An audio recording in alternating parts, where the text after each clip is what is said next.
S, வீடு, schools, hotels, store room இங்கெல்லாம் partition wall கட்டணும்னாலும் இப்போ பில்டிங் ஓனர்ஸோட first choice Renocon Rapid Wall Panels. No compromise. உங்க சைடுலயும் எங்க சைடுலயும். It's a GT promise. GT Holidays, South India's #1 travel brand. 26 வருட நம்பிக்கை, லட்சக்கணக்கான சந்தோஷ திருமணங்கள். கல்யாணம்னாலே தமிழ் மேட்ரிமோனி தான்.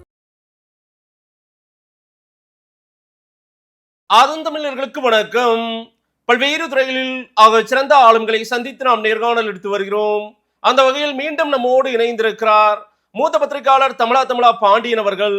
அவரிடம் கேட்பதற்கு நிறைய இருக்கின்ற வாரங்களுடமே கேட்போம். வணக்கம் பாண்டியன் சார். வணக்கம். தமிழ்நாடு முதலமைச்சராக திரு ஜோசப் விஜய் அவர்கள் பதவியேற்றிருக்கிறார். டிவிகே ஆட்சிக்கு வந்துவிட்டது. இந்த நிமிடத்திலிருந்து விஜய் சர்க்கார், இணை துணை இந்த மாதிரிலாம் பவர் சென்டர்லாம் இல்லைன்னு சொல்றாரு திரு விஜய் அவர்கள். தமிழ்நாடு முதலமைச்சர் திரு ஜோசப் விஜய் அவர்களுக்கு நாமும் வாழ்த்துக்களை கூறிவிட்டு நிறைய பேசுவோம். எப்படி பார்க்குறீங்க? அதிகாரத்தை பிடிச்சிட்டாங்க டிவிக்கு. இல்லை, அவரை பொறுத்த வரைக்கும் அதிகாரத்துக்கு புதியவர், ஆட்சிக்கு புதியவர், அரசியலுக்கு புதியவர், இந்த அத்தனையும் புதியவர். இந்த புதியவர் அதிகாரத்திற்கு வருவதற்கு முன்பு அவர் கொடுத்த வாக்குறுதிகளை அவராலே காப்பாற்ற முடியல. அவர் கொடுத்த வாக்குறுதிகளை தீய சக்தி இதுதான் அவரை முதலமைச்சர் ஆக்கிச்சு. ரைட்.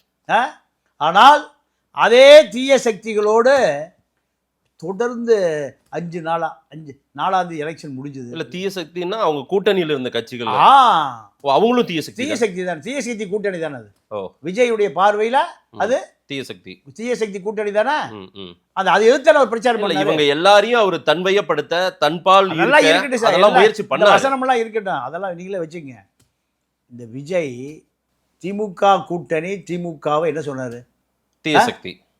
இப்ப அந்த தீய சக்தியினுடைய தயவில் தான் இந்த தூய சக்தி எங்க போயிருக்காரு? கோட்டைக்கு போயிருக்கு.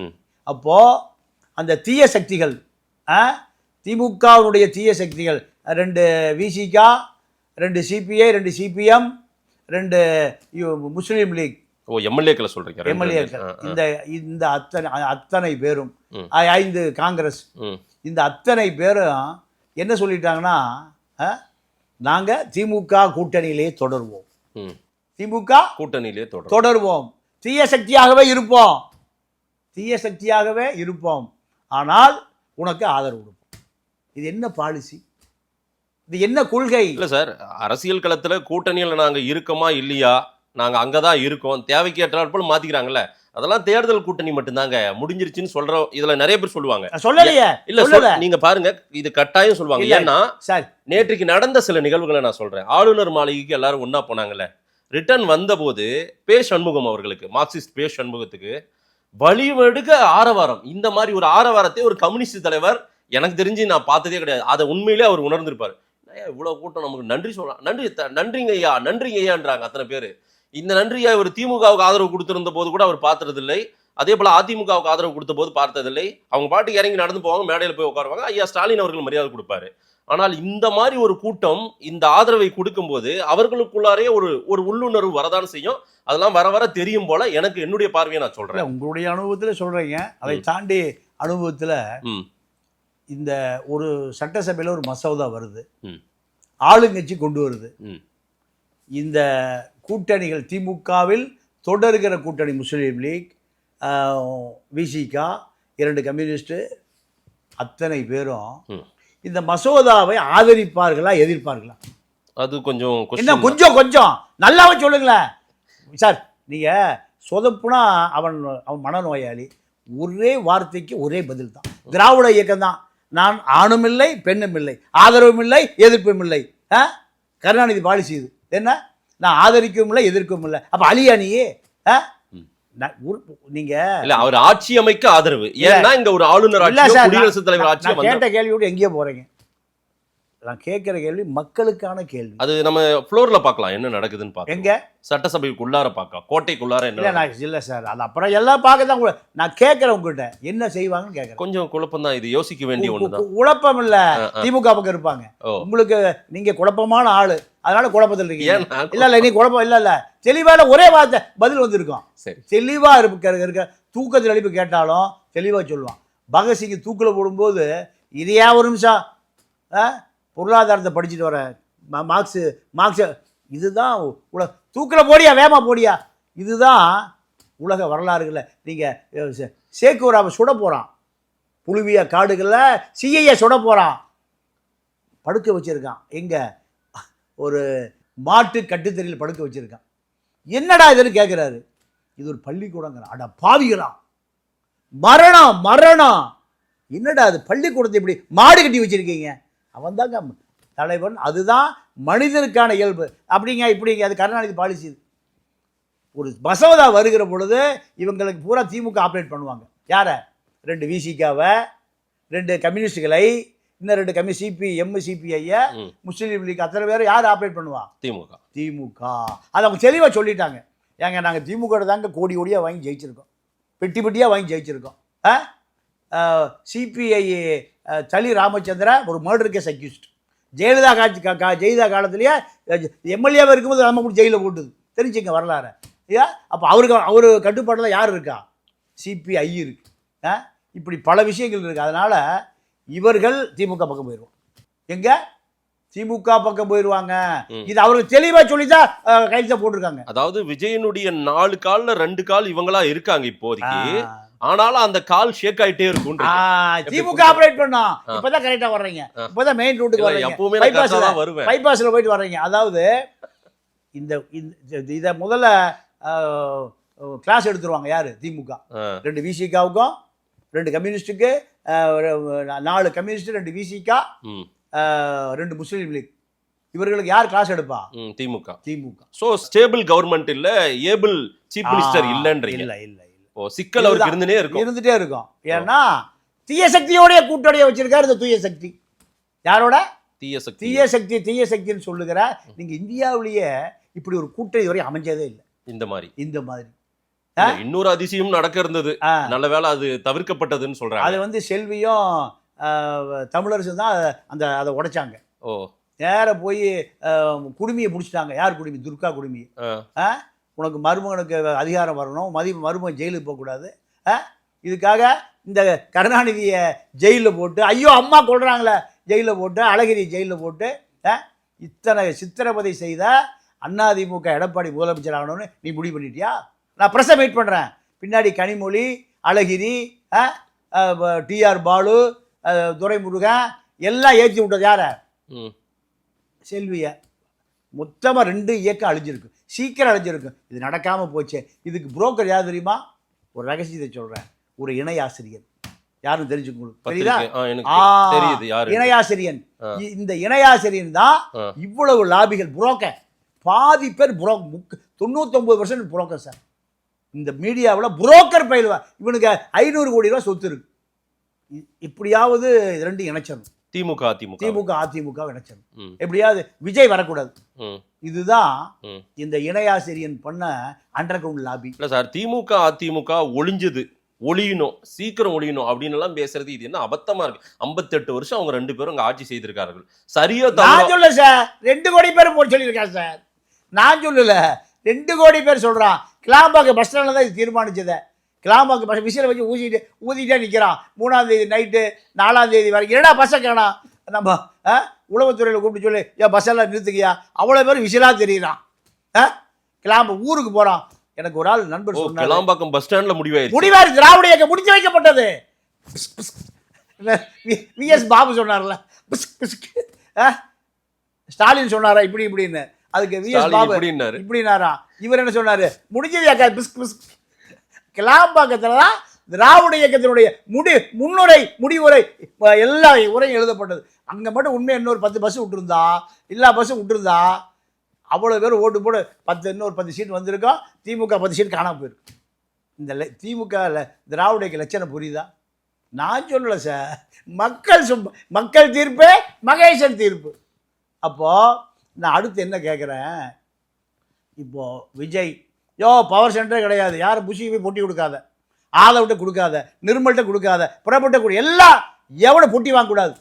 கருணாநிதி ஆட்சி காலத்தில் 5 பவர் சென்டர். கனிமொழிக்கு பொட்டி கொடுக்கலாம், ராஜாஜியம்மா கொடுக்கலாம், செல்வி கொடுக்கலாம், அழகிரிக்கு, மதுரைக்கு அந்த பக்கம் நீ, சக்கந்தராபாத் உனக்கு, ஹைதராபாத் உனக்கு. இதெல்லாம் நான் தான் சென்டரு. யார் ஒரு பைசா நான் வாழ்த்துறையா. இந்த மக்கள் அப்பாவியா உன்னை நம்பி ஓட்டு போடுறாங்க. விஜயை வாழ்த்துறீங்க. விஜய் வாழ்த்துறேன். ஏன்னா இதை பவர் சென்டரே கிடையாது, நான் தான் பவர் சென்டர்.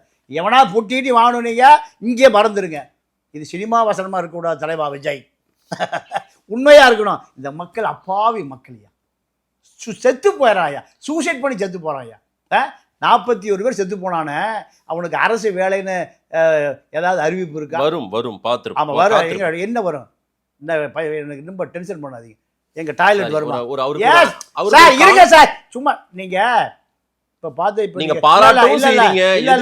இல்லை அதுதான் பத்திரிக்கையாளர் புரோக்கர் வேலை பார்க்கக்கூடாது. நான் என்ன கேட்குறேன், 41 பேர் செத்து எத்தனை மாதம் ஆச்சு?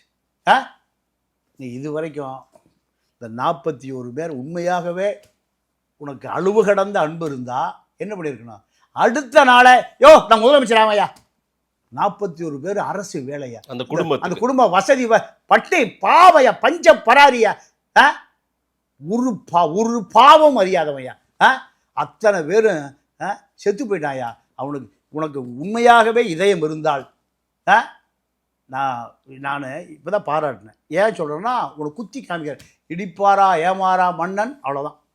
இப்போ நீ 41 பேருக்கு அரசு வேலை, தேர்தல் அறிக்கை வந்தது. எத்தனை நாள் ஆச்சு, எத்தனை மாதம் ஆச்சு? கரூர் சம்பவம் எனக்காவது ஒரு அறிக்கை வந்ததா? இப்போ நம்ம பேசுறதை பார்த்து வரும்னு நினைக்கிறேன். பண்ணுவார். ஆமாம். அப்போது இதெல்லாம் அடிப்படையான விஷயம். சிங்கப்பெண் சினிமா டைலாக்கா?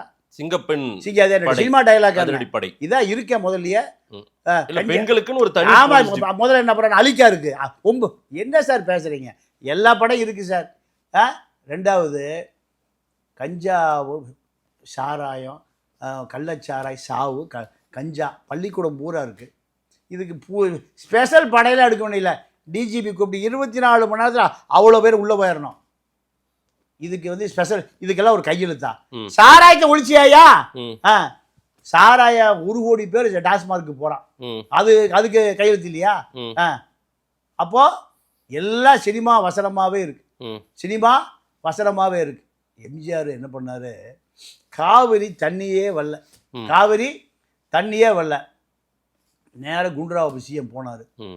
குண்டுராவை கூப்பிட்டாரு. இல்லை டெல்டாவில் காயுதியா? இந்த டெல்டாவில் மக்கள்லாம் விவசாயத்தை நம்பி இருக்கிறவன். ஓகே, ஒரு 5 டிஎம்சி இருந்துன்னா குருவையெல்லாம் காயுது. காவிரி தண்ணி வந்தால் நிமிந்துடும். பண்ணியா நேராக குண்டுராவிட்ட போனார். குண்டுராவு, சரி தலைவரை நீங்களே தேடி வந்துட்டீங்க, இதை அரசியலாக்கக்கூடாது. ஓகே, குண்டுரா என்ன பண்ணா தெரியுமா? இது ஒரு பெரிய பரபரப்பான சென்சிட்டிவான விஷயம், அதனால் 5 டிஎம்சி தண்ணி தானே தர, நீ கிளம்புங்க.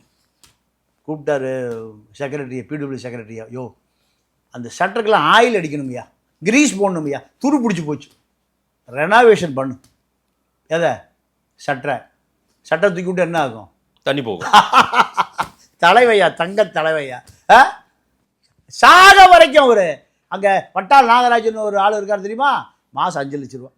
யார் கொடுத்தது? எம்ஜிஆர். யார் கொடுப்பா? விஜயா கொடுத்தாரு. விஜய் அப்பா கொடுத்தாரா? எம்ஜிஆர். கத்தவே மாட்டான் எம்ஜிஆர் இருக்க வரைக்கும். இப்படி தமிழ்நாட்டு மக்களை எந்த கஷ்டப்படாமல் வைத்திருந்தவர் புரட்சி தலைவர் எம்ஜிஆர். இப்போ எம்ஜிஆர் படத்தை போட்டிருக்கீங்கல்ல, எம்ஜிஆர் படத்தை போட்ட நீங்கள் எம்ஜிஆரை வேற ஒன்றும் பண்ண வேண்டாம். எம்ஜிஆர் ஆட்சி, எம்ஜிஆர் என்ன பண்ணாரோ, அவர் எந்த பவர் சென்டரும் கிடையாது, ஒரே சென்டர் தான் எம்ஜிஆர் தான், ஒரே சென்டர் தான். அப்போ நீங்கள் காமராஜர் ஆட்சி அதெல்லாம் கனவே காண முடியாது உங்களால்.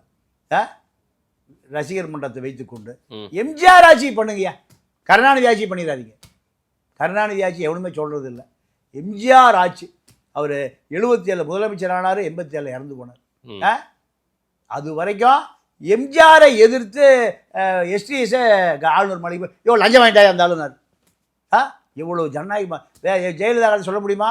ஆட்டோவில் ஆள் போயிடுவான். எஸ்டிஎஸ் வீட்டுக்கு என்ன போயிடுவான்? ஆட்டோவில் ஆள் போயிடுவான். அப்போது எம்ஜிஆர் கட்சிக்குள்ளே ஜனநாயகப்படுத்தி வச்சுருந்தார்.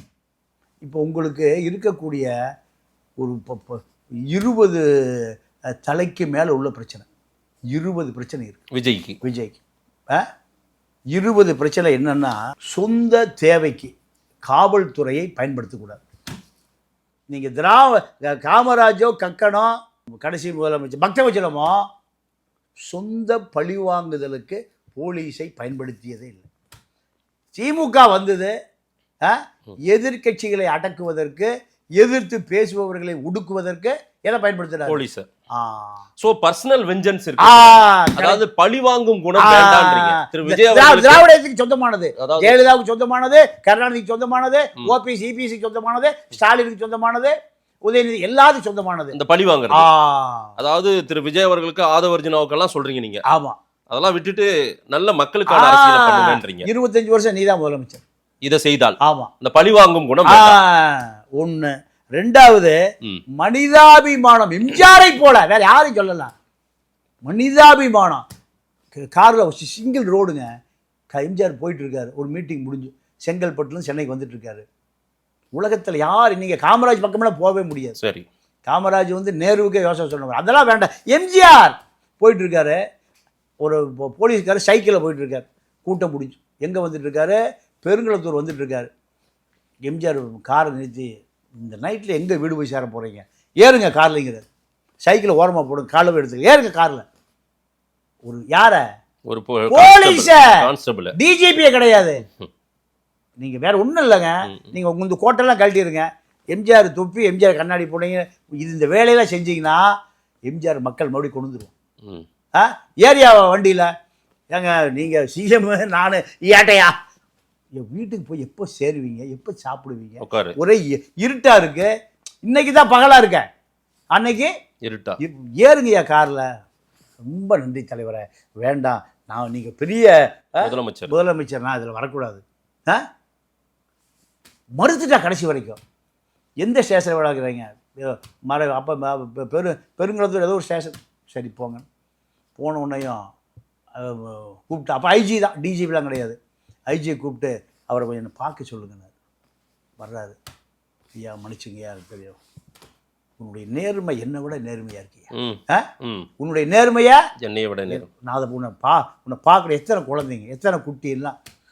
ஆமாம், போய் எப்போ சாப்பிட்டீங்க? வீட்டில் போய் தான். எத்தனை மணிக்கு போனீங்க? 1:30 மணிக்கு போனேயா. 1:30 மணிக்கு வரைக்கும் என் பொண்டாட்டி பிள்ளைலாம் முழிச்சிட்டு இருந்ததுயா. அப்புறம் தான் சாப்பிட்டு எல்லாம் உட்காந்து. எம்ஜிஆர் அந்த கண்ணாடி தொடச்சாராம். இதுதாங்க மனிதாபிமானம். எம்ஜிஆர் இருக்க வரைக்கும் எந்த போலீஸாவது எவனையா லட்சம் அடிச்சு கொண்டு இருக்கான்னு வரலாறு இருக்கா?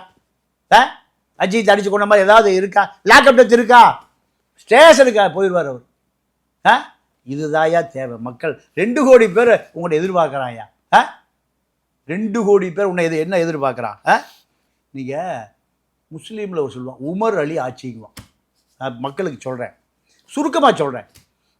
பக்கத்து நாட்டில் இந்த உமரை பார்க்கணுன்னு விரும்புகிறான்.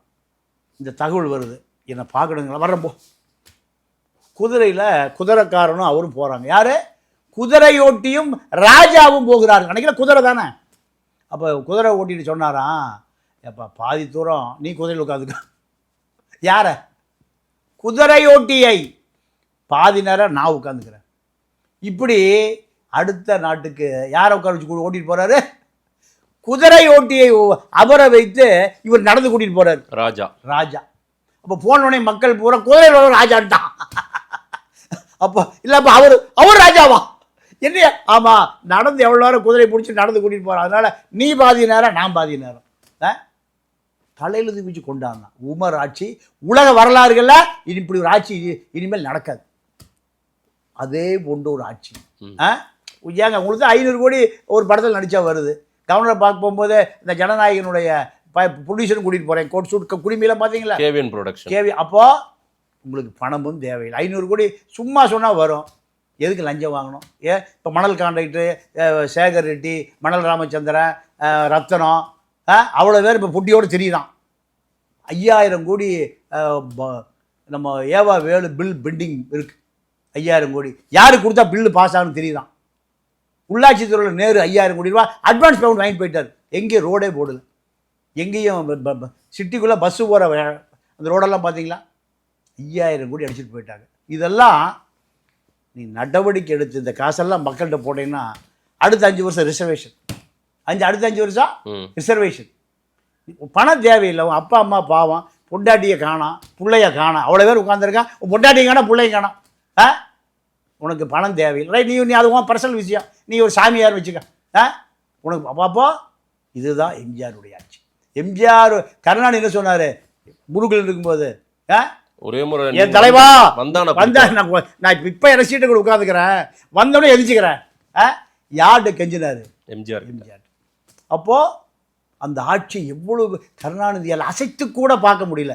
இப்போ கருணாநிதி குடும்பத்தை 50 ஆண்டு காலம் 75 ஆண்டு காலம் வரலாற இந்த மக்கள் என்ன பண்ணியிருக்கான்? தூக்கி போட்டிருக்கான். ஓகே. கருணாநிதி சமாதிக்கு டெய்லி காப்பியும் முரசொலி கூட வைக்கிறாங்க. விடியட்டும் ஆட்சி, ஒரு நாள் முடியட்டும் ஆட்சின்னு வந்து எழுதிட்டான். விடியட்டும் ஆட்சி இல்லை, முடியட்டும் ஆட்சின்னு எழுதிட்டான். அப்போது கருணாநிதியை வெறுக்கிறான், திமுகவை ஒதுக்குறான்.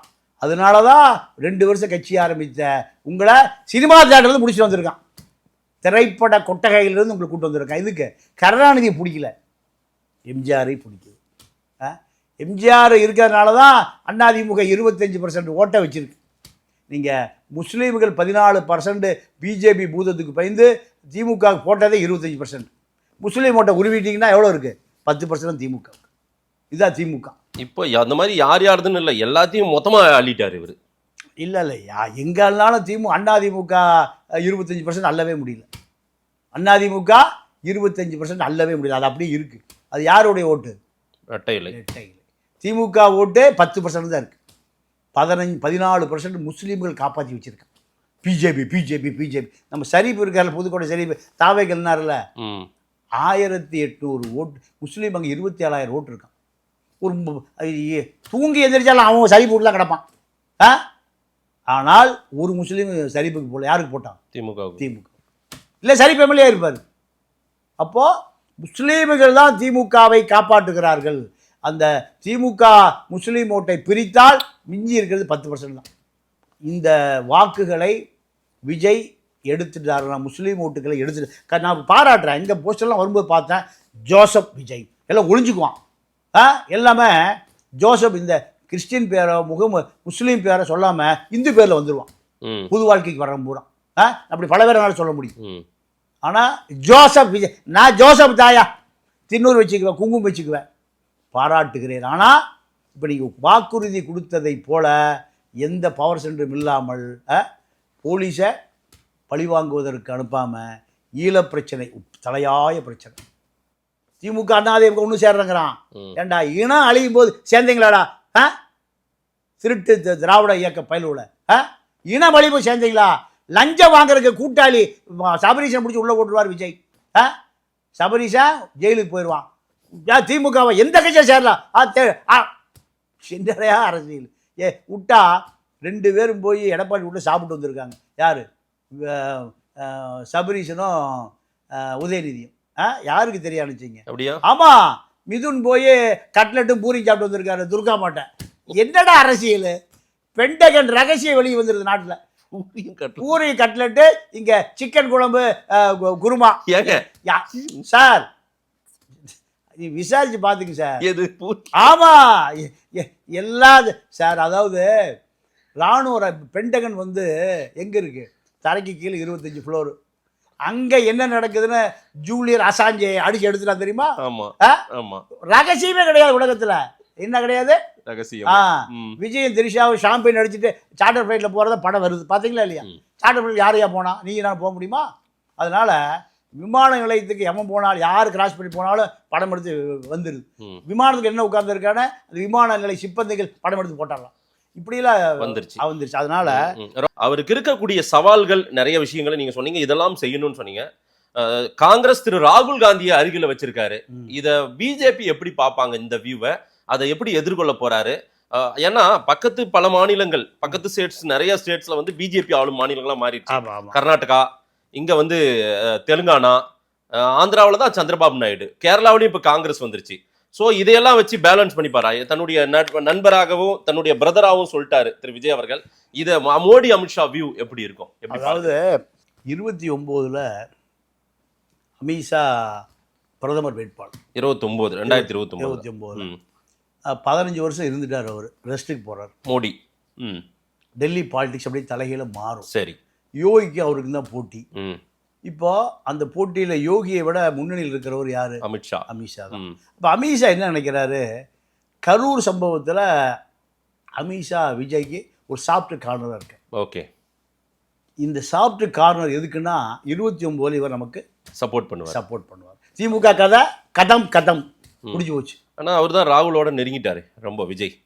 இல்லைங்க, திமுக சொல்கிறேன். ரைட்டு சார், விஜய் சப்போர்ட் பண்ணுவாருன்னு நினைச்சாரு அமித்ஷா. ஆமா, இன்னைக்கு ராகுல் தான் வேணும், காங்கிரஸ் தான் வேணும்னு அவர் நிக்கிறாரு. ஆமா. அப்போ திமுக கதை முடிஞ்சது.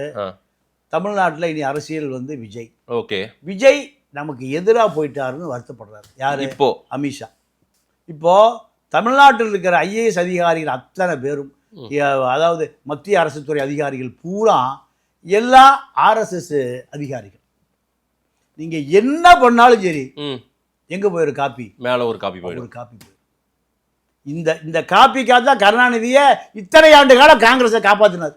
காங்கிரஸோட தொடர்பு வந்து காரணம் என்ன? இந்த காப்பி பூரா டெல்லிக்கு போயிடும். டெல்லிக்கு போனா கருணாநிதி ஐயோ கொள்றாங்களே, அடிச்சு கொள்றாங்கன்னு கத்த வேண்டி வரும். இதை கத்தாம காப்பாத்தியதான் கருணாநிதி காங்கிரஸோட நெருக்கம், வேற ஒண்ணுமே இல்லை. இப்ப 2014 பிறகு பாஜகவோட நெருக்கம். இதுதான் அரசியல். இப்ப இந்த அரசியல்ல டெல்லி பார்வையில தான் இப்ப விஜய் ஆட்சியே நடக்க போகுது. தப்பு ஏதாவது நடந்தா போயிடும், உடனே காப்பி போயிடும். திமுக பலமான மீடியா வச்சிருக்கு. அவர் சொல்றாருல, ஒரே பவர் சென்டர் தான். எவனும் புட்டிக்கிட்டு எடுத்துட்டு எங்க புஷி வீட்டுக்கோ கசி வீட்டுக்கோ போனீங்க, ஆத வீட்டுக்கோ போனீங்க, அதெல்லாம் மறந்துருங்கன்ட்டாரு. அதுதான் காரணம். இணை துணை இல்ல, நான் தான் புட்டி வாங்குறதா வாங்கலையா கையெழுத்து போடுறதா எல்லாம் நான் தான். இப்போ அவருக்கு ஆலோசகரா சினிமா ஜெகதீஷ் பழனிசாமி வர போறாரு. ஜெகதீஷ், அதாவது திரு ஸ்டாலின் அவர்களுக்கு எப்படி தினேஷ் இருந்தாரோ அந்த மாதிரி. ஆமா, தினேஷ் பழைய போட்டோகிராஃபர் எங்க ஆனந்த விடன்ல. அவர் அங்குண்டி திட்டம் போட்டு பிட்டப் பண்ணது யாரு? நம்ம திருமாவேளன். அதே போல செந்தில் யாரு? எந்த செந்தில்? உதயநிதி செந்தில். அதை புட்டப் பண்ணது அவரு தான். ஆக அப்பா மகன் 2 பேருக்கு அவர் கண்டுல வச்சுட்டு அவர் ஒரு 1000 கோடி சேர்த்துட்டார். இதுதான் திராவிட இயக்கம். இத இப்ப ஜெகதீஷ் பழனிசாமி தாண்டி போக முடியாது. இப்போ நான் எதுக்காக தினேஷ் செந்திலி சொல்றேன்னா, தினேஷ் ஒரு போட்டோகிராஃபருக்கு பெரிய அரசியலோ ஐஏஎஸ் லாபியோ ஐபிஎஸ் லாபியோ இல்லை ஆல் பார்ட்டி லாபியோ தெரியாது. நிறைய பேர் தினேஷ் திட்டிட்டு போவான், கட்சிக்காரனே. செந்தில திட்டிட்டு போவான். இதெல்லாம் யார் வேலை? ஏவா வேலு ப்ளஸ் திருமாவளம் வேலை.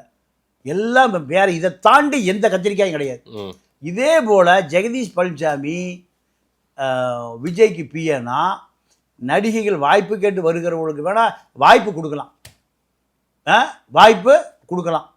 பகல்லையோ எப்போ வேணால் வாய்ப்பு கொடுக்கலாமே தவிர அரசியல் பண்ண முடியாது. அப்போது அரசியலுக்கு யார் தேவை? நான் அந்த இப்போ வீடியோவில் பார்த்தேன், சகாயம் குடும்பத்தோடு வந்திருந்தார். அப்போ அவருக்கு அழைப்பு கொடுத்து கூப்பிட்டுருக்காரு. என்னுடைய எல்லா போர்ட்போலியோவும் ஐயா சகாயம் பார்ப்பாருன்னா அடுத்து ரிசர்வேஷன் பண்ணிக்கலாம். எதை? அடுத்த 5 இதுதாங்க அதிகார மையம். இதுதான் அதிகார மையம். இறையன்பு ஏங்க, அவர் இறையன்பு இருக்கார், அவர் ஒரு போர்ட்போலியோ பார்த்துப்பார். 2 பேரும் எப்படி? நீங்க மாசரு தங்கங்கள் போலீஸே ஈஸ்வரமூர்த்தின்னு ஒருத்தர் இருக்கார். ஐயா வாங்க நீங்க. பட் இவங்கெல்லாம் வந்து ரிட்டையர்டு ப்ளஸ் வந்து அவங்களா விருப்ப ஓய்வு இந்த மாதிரி இவங்கெல்லாம் வந்து அவுட் சோர்ஸ்ல இருந்து தான் எடுத்து பணியாற்ற உட்கார வைக்க முடியும். அதெல்லாம் பெரிய விஷயமே இல்லைங்க. பண்ணிடலாம், அதெல்லாம் பெரிய விஷயமே இல்லை. சரியா? இதுதான் நிர்வாகம். இதுதான் நிர்வாகம். நீங்க பட்டச்செயலாளர் வண்டமுருகன் பேசுறேன், யாரை விட்டுறியா? நான் எம்எல்ஏ பேசுறேன், ஆட்டோ டிரைவர் ஆறுமுகம் விட்டுறியா? இல்ல, அவரு தான் தாவேகா தொண்டர்கள் நிர்வாகிகளுக்கு எச்சரிக்கை கொடுத்திருக்காரு. பாத்தீங்களா? இப்படி வந்துடும். ஓவரா ஆட நினைச்சீங்கன்னா அதெல்லாம் இங்க நடக்காது. வந்துடும். அப்படியெல்லாம் அடக்கவே முடியாது சார். காட்டாட்டு வெள்ளத்தை கரை போட முடியாது. இதெல்லாம் இது திராவிட இயக்க பழக்கி வச்சிருக்கான். ஆனா இவர் தான் திராவிட தாண்டி நிக்கிறாரு. சார், இது ஒரே நாள்ல எல்லாம் உங்களுக்கு சர்டிஃபிகேட் பிஹெச்டி வாங்கிடுவீங்களா? முடியாது. அதுதான் அரசியல். அப்போ இதெல்லாம் நடக்கும். ஜெயலலிதா ஆட்சி காலத்துல இப்படி எவனாவது போலீஸ் போன் பண்ணா, எவன் போன் பண்ணா அவனே அங்கே முட்டி அடி வாங்குவான். அம்மாட்ட சொல்லட்டுமா? ஏட்டையா கேட்பாரு, யோ என்ன மிரட்டுற, அம்மாட்ட கொண்டு போட்டுமா? யாரு ஏட்டையா கேட்பாருங்க. சிஎம் ஆஃபீஸ் சொல்லிட்டு அம்மாட்ட அப்படியே பிரிவாசல் போயிடுவான். ஸோ டெல்லி பார்த்துட்டே இருப்பாங்க. அப்போ ராகுல் கூட இருக்கிறதுனால கூடுதலாவே ஒரு வியூ. ரொம்ப கவனம். நீங்க பிரதமர் யாரு? அரவிந்த் கெஜ்ரிவால் மனோஜ் சிசோடியா 2 பேரும் டெல்லியில் ஆட்சியை பிடிச்சி, பஞ்சாபில் பிடிச்சி, குஜராத்தில் பிடிச்சி முடிஞ்சு அங்கே லாபி பண்ணி யூபிக்கு வந்த ஆளுங்க இப்போ கடைசியில் கழிதுன்னுட்டு இருக்கிறாங்க. யார் வேலை? பிஜேபி வேலை, பாஜக வேலை. இதுதான் பாஜக. பாஜகவில் 3 கோடி பேர் 25 மணி நேரம் வேலை செய்யலாம். 24 மணி நேரம் கொஞ்சம் நல்லா அடிச்சு விடுறீங்க. கரெக்டா அடிச்சு விடுறது இல்லை. நீங்க தூங்கிட்டீங்களா முடிச்சிட்டீங்களான்னு பாருங்க. ஏன் நாயா தூங்க போறேன்? இல்லை 24 மணி நேரம் இல்லை, 25 மணி நேரம் வேலை பார்க்குறேன். 20 அப்படின்னா எவ்வளவு அலர்ட்டு பார்த்தீங்களா? ஓ, என்னைய அலர்ட் பண்ற மாதிரி அவங்க 25 மணி நேரம் வேலை செய்கிறான்னா, யோ நான் 10 மணி நேரம் வேலை செய்கிறியா, 8 மணி நேரம், நான் 10 மணி நேரம் வேலை செய்கிறியா, ஒரு நாள் போகிறா 2 நாள் வேலை செய்கிறியா, இந்த கதை தான். அப்போது இது ராகுல் டீம் இல்லை, ஜாகுல் டீம் இல்லை. அப்போது அவர்கள் என்ன பண்ணுறாங்க, ஒரே மாசத்துல அரவிந்த் கெஜ்ரிவால் சிசோடி என்ன ஆனாரு, கழிதுன்னுட்டு இருந்தார். இதெல்லாம் ஞாபகம் வச்சுக்கணும். யாரு? விஜய் அவர்கள். ஆமாம், சிங்கப்பெண் ஜெயலலிதா தான். அந்த அம்மா எப்படி செத்துன்னு பார்த்தீங்களா? ஏன் செத்துது, எப்படி செத்து, எங்கே செத்துது? அது ஆறுமுகசாமி ஐயா ஆணையர் சொல்கிறாரு, ஒரு பலம் கொண்ட யானை சேத்துல போய் சிக்கிச்சியா, சகதியில் சிக்கிச்சியா, சிறு நரிகளும் ஓநாய்களும் கடித்து குதறி விட்டதுன்னு அந்த மனுஷன் பெருந்தன்மையை முடிக்கிறார். ஆறுமுகசாமி ஆணையம். சசிகலாவுக்கு சமனே அனுப்ப முடியல, பிரதாப் ரெட்டிக்கு சமனே போக முடியல. அப்போ இதெல்லாம் கனவுல வச்சுக்கணும். ஜெகதீஷ் பழனிசாமி காப்பாற்ற மாட்டான். நடிகைகளை வேணால் இன்னொரு படத்துக்கு வாய்ப்பு வாங்கி கொடுப்பார். ஜெகதீஷ் பழனிசாமி நீங்கள் இது போன்ற ஒரு IAS டீம் இருந்தால் மட்டும்தான் இது மானிட்டர் பண்ணப்படுமே தவிர, இது அல்லாமல் நீங்கள் இந்த செட்டப்பை வச்சுட்டிங்கன்னா சினிமா எடுக்கலாம், ஜனநாயக படம் பொட்டிகள் போயிடும். ஆனால் அரசியல் அப்படி அல்ல. உங்களுடைய அரசியல் வாழ்க்கை மட்டும் இல்லை, சொந்த வாழ்க்கையும் 1 மணி நேரம் ஏசியில் உங்களால் இருக்க முடியாது. கற்பனை பண்ணி பார்த்துங்க. எதை? சிறை வாழ்க்கையை. காமராஜர் 9 வருஷம் ஜெயிலில் இருந்தார். எவ்வளோ வருஷம்? 9 வருஷம். 9 ஆண்டு காலம் சிறையிலிருந்து ஆட்சிக்கு வந்தார். ஒரு பைசா சொல்லவே முடியாது. செத்து போனப்போ கருணாநிதி பூட்டி லாக் பண்ணிட்டார். ஏன்? வைடூரியா கந்த புத்தி கவுண்டுக்குள்ள, உன் புத்தி உனக்கு தானே இருக்கும், திருட்டு புத்தி. அங்கே போய் பார்த்தா ஒன்றும் இல்லை, 144 ரூபா 3 சட்டை வேட்டி.